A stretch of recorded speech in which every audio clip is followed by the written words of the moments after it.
കാശ്മീരിൻ്റെ തലസ്ഥാനമായ ശ്രീനഗറിൽ എത്തിയ ആദ്യ ദിവസം എയർപോർട്ടിൽ നിന്നും അഡ്ലൈഫ് ലക്ഷറി എന്ന ഹോട്ടലിനെ ലക്ഷ്യമാക്കി ശ്രീനഗർ എന്ന മായാലോകത്തിൻ്റെ മനോഹരമായ വഴിയോര കാഴ്ചകൾ കണ്ട് ബസ്സിലിരുന്ന് യാത്ര തുടരുകയാണ്. ഇങ്ങനെ യാത്ര തുടരുമ്പോൾ ശ്രീനഗറിൻ്റെ മനോഹരമായ കാഴ്ചകളാണ് നമ്മുടെ മുമ്പിലേക്ക് അനാവരണം ചെയ്യപ്പെടുക. പുരാതനമായ കെട്ടിടങ്ങളും അതിമനോഹരമായി അലങ്കരിച്ച കടമുറികളും അതിൽ നിറയെ യാത്രികരെ ലക്ഷ്യമാക്കി വച്ചിരിക്കുന്ന അനേക വസ്തുക്കളും ഒക്കെയാണ് നമ്മുടെ കണ്ണിലേക്ക് എത്തുന്നത്. എങ്ങും വളരെയേറെ മനോഹരമായ കാഴ്ചകളാണ് കാണാൻ സാധിക്കുക. ഏതാണ്ട് 2 മണി കഴിഞ്ഞാണ് നാം എയർപോർട്ടിൽ നിന്നും യാത്ര പുറപ്പെട്ടത്. അങ്ങനെ യാത്ര പുറപ്പെടുന്ന സമയത്ത് അല്പമൊക്കെ യാത്രാക്ഷീണം ഉള്ളതുകൊണ്ട് തന്നെ യാത്രികർ പലർക്കും ഒരു കാശ്മീരി ചായ ഇല്ലെങ്കിൽ കവ്വ കുടിച്ചാലോ എന്നൊരാഗ്രഹം തോന്നി തുടങ്ങി. അങ്ങനെ ടൂർ മാനേജരോട് തങ്ങളുടെ ആവശ്യം അറിയിക്കുകയും ടൂർ മാനേജർ അതിനെ വളരെ സഹകരണ മനോഭാവത്തോടുകൂടി കാണുകയും പോകുന്ന വഴിയിൽ നല്ല ഒരു റെസ്റ്റോറൻറ്റ് കണ്ടാൽ നമുക്കവിടെ നിർത്തി ചായ കുടിച്ച് ഒരല്പ വിശ്രമത്തിന് ശേഷം യാത്ര തുടരാം എന്ന് അറിയിക്കുകയും ചെയ്തു. അപ്പോൾ സഹയാത്രികൾ പലരും ആവശ്യപ്പെട്ടത് റെസ്റ്റോറൻറ്റിനേക്കാളും കുറേ കൂടെ നല്ലത് നല്ല തട്ടുകട കാണുകയാണെങ്കിൽ അവിടെ നിന്നും ആകാം നമ്മുടെ കാവ കുടി എന്നാണ്. ഇങ്ങനെ യാത്രികരുടെ ആവശ്യം കണക്കിലെടുത്ത് ടൂർ മാനേജർ യാത്രക്കിടയിൽ തട്ടുകട അന്വേഷിച്ചു കൊണ്ടേയിരുന്നു. അങ്ങനെ ബസ് മുന്നോട്ട് നീങ്ങിയപ്പോൾ മനോഹരമായ കാഴ്ചകൾക്ക് ഒപ്പം ഒരു നല്ല തട്ടുകടയും നമുക്ക് കാണാനായി. അപ്പോൾ സഹയാത്രികർക്ക് ഒത്തിരിയേറെ സന്തോഷവുമായി. കാരണം തട്ടുകടയിൽ നിന്ന് നല്ല ചൂടുള്ള ഭക്ഷണം കഴിക്കുകയും ഒപ്പം തട്ടുകടയിൽ നിന്ന് രുചികരമായ കാവ ആസ്വദിക്കുകയും ചെയ്യാം എന്നതുകൊണ്ട് തന്നെ. അങ്ങനെ ബസ് മുന്നോട്ട് നീങ്ങി ഒത്തിരിയേറെ മനോഹരമായ കാഴ്ചകൾക്കൊക്കെ ശേഷം നാം സഞ്ചരിക്കുന്ന റോഡിന് സൈഡിലായി ബസ് നിർത്തുകയും അവിടെ അടുത്തുള്ള ഒരു തട്ടുകടയിലേക്ക് എല്ലാവരും കയറുകയും ചെയ്തു. കാഴ്ചയ്ക്ക് അത്രയേറെ ഭംഗിയുള്ള ഒരു തട്ടുകടയൊന്നുമല്ല ഈ തട്ടുകട. എന്നാലും രുചികരമായ ഭക്ഷണം ലഭിക്കാനുള്ള സാധ്യത മുന്നിൽ കണ്ടുകൊണ്ടാണ് ഈ തട്ടുകടയിലേക്ക് സഹയാത്രികർ ഒക്കെ നീങ്ങിക്കൊണ്ടിരിക്കുന്നത്. അങ്ങനെ ബസ് തട്ടുകടയിൽ ചെയ്യുകയും അവിടെ നിന്നും സഹയാത്രികർ ഓരോരുത്തരായി തട്ടുകടയെ ലക്ഷ്യമാക്കി നീങ്ങുകയും ചെയ്തു. തട്ടുകട എന്നത് കേവലം ഒരു ഭക്ഷണശാല മാത്രമല്ല, മലയാളിക്ക് അതൊരു വൈകാരികമായ അനുഭവം കൂടിയാണ്. രാത്രിയുടെ യാമങ്ങളിൽ എന്നതുപോലെ തന്നെ പകലുകളിലും നഗരവീഥികളിൽ നാട്ടിൻപുറങ്ങളിലും തെളിയുന്ന ആ മഞ്ഞ വെളിച്ചത്തിന് ഒരു പ്രത്യേക ഭംഗിയുണ്ട്. അതാണ് തട്ടുകടയുടെ അനുഭവം. അങ്ങനെ സഹയാത്രികർക്കൊപ്പം ഞാനും തട്ടുകടയിലേക്ക് കയറി. ഒത്തിരി സൗകര്യങ്ങളൊന്നുമില്ലാത്ത ചെറിയൊരു കടമുറിയാണ് ഈ തട്ടുകട. അവിടെ രുചികരമായ കാവ ലഭിക്കും എന്ന് ടൂർ മാനേജർ അവിടുത്തെ കടക്കാരനോട് ചോദിച്ച് സഹയാത്രികരെ അറിയിച്ചു. അങ്ങനെ സഹയാത്രികർക്കൊപ്പം നിൽക്കുമ്പോഴാണ് അവിടെ മറ്റു പല അനധാരികളും നമ്മുടെ ദൃഷ്ടിയിൽപ്പെടുക. ഗോതമ്പ് മാവ് ഉരുട്ടി വച്ചിരിക്കുന്നതും അതിനോട് അനുബന്ധിച്ച് ഒരു അടുപ്പും ഒക്കെ നമുക്ക് കാണാനായി. അതെന്താണെന്ന് ചോദിച്ചപ്പോൾ അവിടുത്തെ ദാദാ പറഞ്ഞു, അത് കാവയ്ക്കൊപ്പം കഴിക്കുന്ന ആലു പൊറോട്ട ഉണ്ടാക്കുന്ന സ്ഥലമാണെന്ന്. ദാദയ്ക്ക് ക്യാമറയ്ക്ക് പോസ് ചെയ്യാൻ അല്പം നാണമായതുകൊണ്ട് മകനെ ചായ ഉണ്ടാക്കുന്നത് കാണിക്കുവാനും അതിൻ്റെ വീഡിയോ എടുക്കുവാനും ഏൽപ്പിച്ചതിന് ശേഷം ദാദ അല്പം മാറി നിൽക്കുകയാണ്. ഇങ്ങനെ നിൽക്കുമ്പോഴാണ് നമുക്ക് അവിടെ ചെറിയൊരു ചൂടിൻ്റെ അനുഭവം ലഭിക്കുക. നോക്കിയപ്പോൾ മറ്റൊരു വ്യക്തി അവിടെ ആലു പൊറോട്ട ഉണ്ടാക്കുന്നത് കണ്ടു. എല്ലാവർക്കും കൗതുകമായി എങ്ങനെയാണ് ആലു പൊറോട്ട ഉണ്ടാക്കുന്നത് എന്ന് കാണാൻ. വലിയൊരു കനലെരിയുന്ന അടുപ്പിൽ ആലു പൊറോട്ട പരത്തിയതിന് ശേഷം അതൊരു പ്രത്യേക രീതിയിൽ അതിൽ ഒട്ടിച്ചു വയ്ക്കുകയും അല്പസമയത്തിന് ശേഷം 2 കമ്പികൾ ഉപയോഗിച്ച് അത് മറിച്ചിടുകയും അതിനുശേഷം ആലു പൊറോട്ട വെന്തതിന് ശേഷം അത് കമ്പിയിൽ കോർത്ത് എടുക്കുകയുമാണ്. നല്ല രുചികരമായ മണം വന്നതുകൊണ്ട് ആലു പൊറോട്ട കഴിച്ചാലോ എന്ന് യാത്രികരിൽ പലർക്കും ഒരു തോന്നലുണ്ടായി. അങ്ങനെ അവിടെ ആലു പൊറോട്ട ഉണ്ടാക്കുന്ന വ്യക്തിയോട് ഒരു ആലു പൊറോട്ട ഒന്ന് ടേസ്റ്റ് ചെയ്യാൻ തരുമോ എന്ന് ചോദിച്ചു. കാരണം നമ്മളെ കൂടാതെ മറ്റ് യാത്രികരും അവിടെ ഉണ്ടായിരുന്നു. അപ്പോൾ അദ്ദേഹം വളരെയേറെ സ്നേഹത്തോടെ ഇപ്പോൾ തന്നെ ചുട്ട ചൂട് ആലു പൊറോട്ട ഒരു പാത്രത്തിൽ വെച്ച് അതിന് മുകളിൽ അല്പം നെയ്യും ഒഴിച്ച് നമുക്ക് തന്നു. കിട്ടിയപാടെ യാത്രികരെല്ലാവരും അതിൽ നിന്നും അല്പം കഷ്ണം മുറിച്ച് ടേസ്റ്റ് ചെയ്യുകയുണ്ടായി. അങ്ങനെ ടേസ്റ്റ് ചെയ്തപ്പോൾ അതീവ രുചികരമായ ആലു പൊറോട്ടയാണ് നമുക്ക് രുചിക്കാൻ സാധിച്ചത്.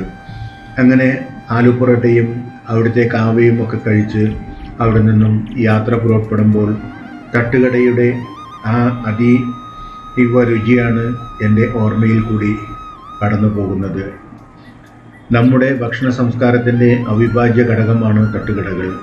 ആഡംബര ഹോട്ടലുകളിലെ ശീതീകരിച്ച മുറികളേക്കാൾ പലപ്പോഴും മലയാളിക്ക് പ്രിയപ്പെട്ടത് തട്ടുകടയിലെ ആ ചൂടുള്ള അന്തരീക്ഷവും രുചിയുമാണ്.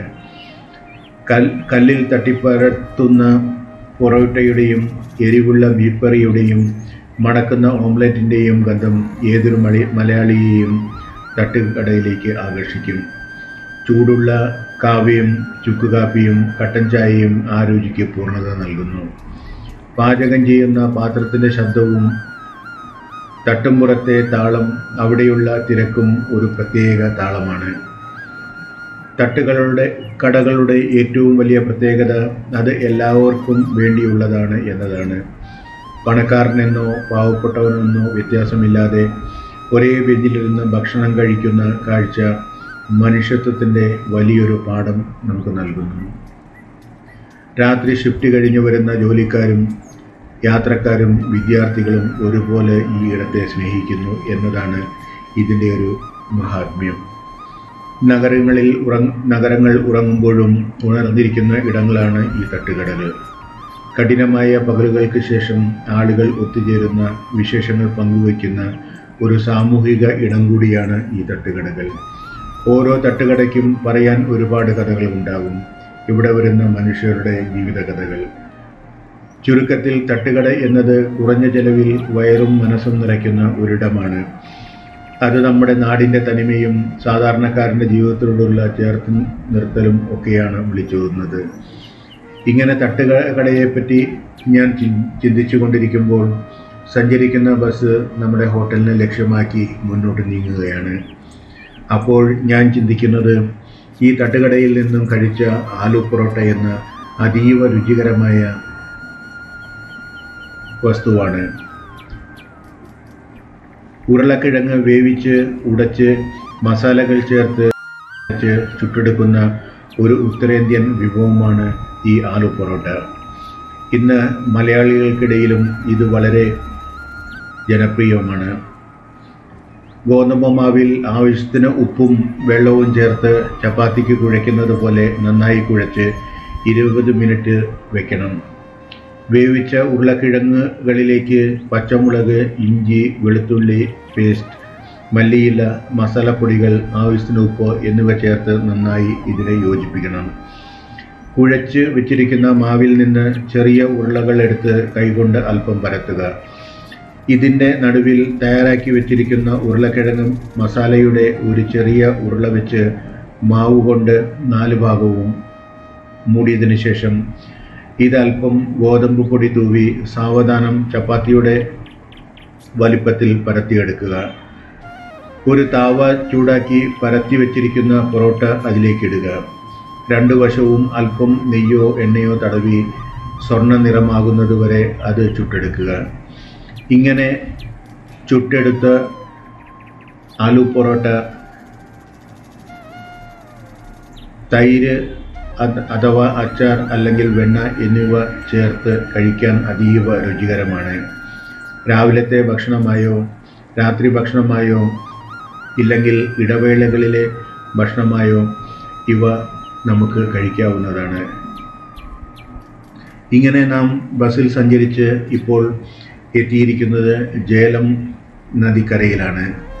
ജേലം നദിക്ക് പുറകെ പണി കഴിപ്പിച്ചിരിക്കുന്ന ഒരു പാലത്തിലൂടെയാണ് ഇപ്പോൾ നാം സഞ്ചരിക്കുന്ന ബസ് കടന്നു പോകുന്നത്.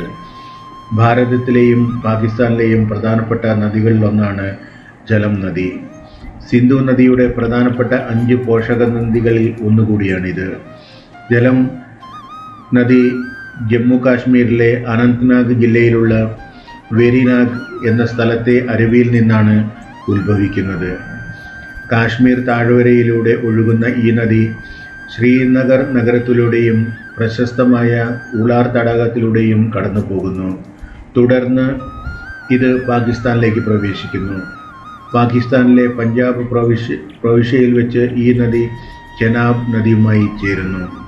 BC 326 മഹാനായ അലക്സാണ്ടറും ഇന്ത്യൻ രാജാവായ പോറസും തമ്മിൽ ഏറ്റുമുട്ടിയത് ഈ നദീതീരത്ത് വെച്ചാണ്. ഗ്രീക്കുകാർ ഈ നദിയെ ഐഡസ്പസ് എന്നാണ് വിളിച്ചിരുന്നത്. ഋഗ്വേദത്തിൽ ഈ നദിയെ വിതാസ്ത എന്ന്, കാശ്മീരി ഭാഷയിൽ വേദ് എന്നും ഇതറിയപ്പെടുന്നു. ഏകദേശം 725 കിലോമീറ്റർ നീളമുണ്ട് ഈ നദിക്ക്. കാശ്മീരിലെയും പാകിസ്ഥാനിലെയും പഞ്ചാബിലെയും കൃഷി ആവശ്യങ്ങൾക്കും ജലസേചനത്തിനും ഈ നദി വലിയ പങ്ക് വഹിക്കുന്നു. പാകിസ്ഥാനിലെ മംഗ്ല അണക്കെട്ട് ഈ നദിയിലാണ് നിർമ്മിച്ചിരിക്കുന്നത്. ഇത് ലോകത്തിലെ തന്നെ പ്രധാനപ്പെട്ട മൺ അണക്കെട്ടുകളിൽ ഒന്നുകൂടിയാണ്. കാശ്മീരിൻ്റെ സൗന്ദര്യത്തിൽ ജലം നദിക്ക് വലിയൊരു സ്ഥാനമുണ്ട്. ശ്രീനഗറിലെ പ്രശസ്തമായ ഹൗസ് ബോട്ടുകൾ പലതും ഈ നദിയിലൂടെയുള്ള ശാന്തമായ യാത്രയ്ക്കും പ്രശസ്തമാണ്. ഇങ്ങനെ നാം ജലം നദിയുടെ ചരിത്രവും അതിൻ്റെ ചരിത്ര പ്രാധാന്യവും ഒക്കെ ചിന്തിച്ചുകൊണ്ട് ഇന്ന് താമസിക്കാനിരിക്കുന്ന ശ്രീനഗറിലെ ഹോട്ടൽ അഡ്ലൈഫിനെ ലക്ഷ്യമാക്കി നീങ്ങിക്കൊണ്ടിരിക്കുകയാണ്. എങ്ങും മനോഹരമായ കാഴ്ചകളാണ്. പച്ചപ്പ് നിറഞ്ഞ അതിമനോഹരമായ ഒരു പട്ടണം കൂടിയാണ് ഈ ശ്രീനഗർ. ഇങ്ങനെ ഹോട്ടലിനെ ലക്ഷ്യമാക്കി ബസ്സിലിരുന്ന് യാത്ര ചെയ്യുമ്പോൾ ഞാൻ ശ്രീനഗറിലെ ഹോട്ടൽ അഡ്ലൈഫ് ലക്ഷറി എന്ന ഹോട്ടലിനെ കുറിച്ചാണ് ചിന്തിച്ചു കൊണ്ടിരിക്കുന്നത്.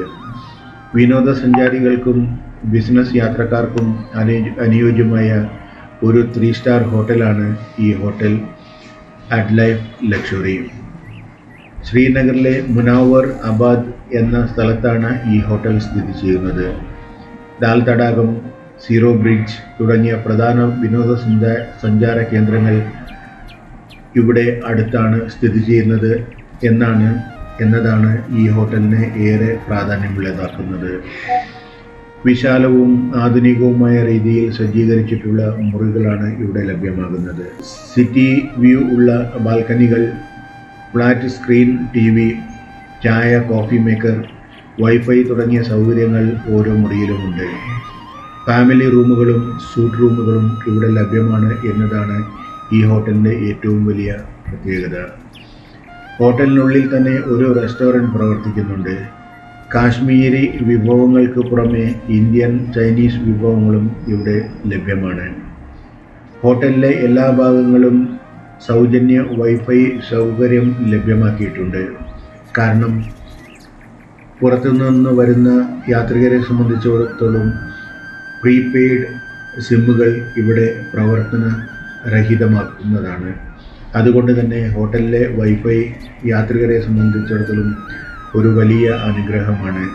ഇല്ലെങ്കിൽ ഇവിടുത്തെ ലോക്കൽ പ്രീപെയ്ഡ് സിം എടുക്കുകയോ പോസ്റ്റ് പെയ്ഡ് സിം സൗകര്യം നാം പ്രയോജനപ്പെടുത്തുകയോ ചെയ്യേണ്ടിയിരിക്കുന്നു ഇവിടുത്തെ നെറ്റ്വർക്ക് ലഭിക്കണമെങ്കിൽ.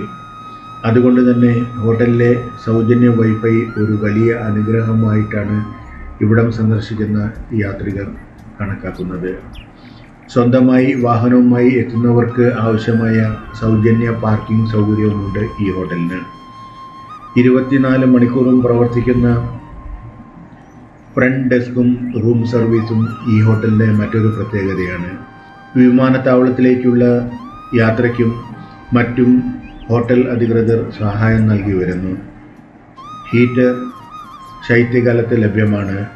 Doctor on call, laundry services എന്നിവയും ലഭ്യമാണ്. ശ്രീനഗറിലെ തന്നെ ഏറ്റവും പ്രശസ്തമായ ദാൽ തടാകത്തിന് ഏകദേശം 1 കിലോമീറ്റർ ദൂരത്തായിട്ടാണ് ഈ ഹോട്ടൽ സ്ഥിതി ചെയ്യുന്നത്. ഒപ്പം ലാൽ ചൗക്കും ശങ്കരാചാര്യ ക്ഷേത്രവും ഒക്കെ 10 കിലോമീറ്റർ വ്യാപ്തിക്കുള്ളിലാണ് ഈ ഹോട്ടലിൽ നിന്നും സ്ഥിതി ചെയ്യുന്നത് എന്നതാണ് മറ്റൊരു സൗകര്യം. ഇങ്ങനെ ശ്രീനഗർ സന്ദർശിക്കുന്ന യാത്രികനെ സംബന്ധിച്ചിടത്തോളം മിതമായ നിരക്കിൽ നല്ലൊരു താമസം ആഗ്രഹിക്കുന്നുണ്ടെങ്കിൽ തിരഞ്ഞെടുക്കാവുന്ന ഒരു 3 സ്റ്റാർ ഹോട്ടലാണ് ഈ ഹോട്ടൽ ആഡ്ലൈഫ് ലക്ഷറി. ഇങ്ങനെ ഈ ഹോട്ടൽ ആഡ്ലൈഫ് ലക്ഷറിയെ കുറിച്ച് ചിന്തിച്ചുകൊണ്ടും ഒപ്പം അതിമനോഹരമായ വഴിയോര കാഴ്ചകൾ കണ്ടുകൊണ്ടും ഞാൻ ബസ്സിലിരിക്കുമ്പോൾ നാം ഇന്ന് രാത്രിയും വരും 3 ദിവസങ്ങളിലും താമസിക്കാനിരിക്കുന്ന ആഡ്ലൈഫ് ലക്ഷറി ഹോട്ടലിലേക്ക് ബസ് നീങ്ങിക്കൊണ്ടിരിക്കുകയാണ്. സാധാരണ ഇന്ത്യൻ സിറ്റികളിൽ കാണാവുന്നത് പോലെ തന്നെ ഇവിടെയും ധാരാളം വാഹനത്തിരക്കും